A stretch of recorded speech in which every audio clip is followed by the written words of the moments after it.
May nag-comment na naman sa atin, no?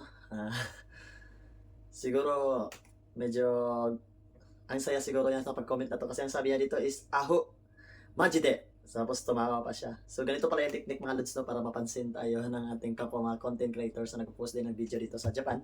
Hindi lang sa Japan, kundi sa lahat ng sa buong mundo. So, ang tinignan ko yung profile niya, nakalagay dito, is digital creator. So, dito ako namangha.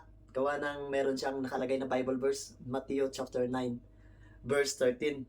Sige, tara, basahin natin kung ano nga ba yung Matthew chapter 9, verse 13. So, sabi dito sa Matthew chapter 9, verse 13, NIV version to. Ang sabi niya dito is, But go and learn what this means. I desire mercy, not sacrifice. For I have not come to call the righteous, but sinners.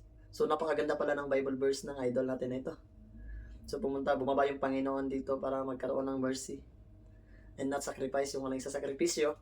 And hindi siya bumaba para sa mga hindi makasalanan, bagkos sa mga makasalanan. So, napakaganda ng Bible verse mo, Lods, talaga. So, ang ginawa ko, guys, is syempre, hindi naman tayo perfecto. Wala namang perfecto dito. Only Jesus is the perfect. So, ang ginawa ko is, finalo ko siya.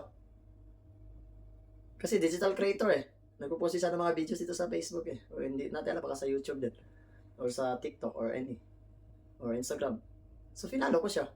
Support ba? Support. Right?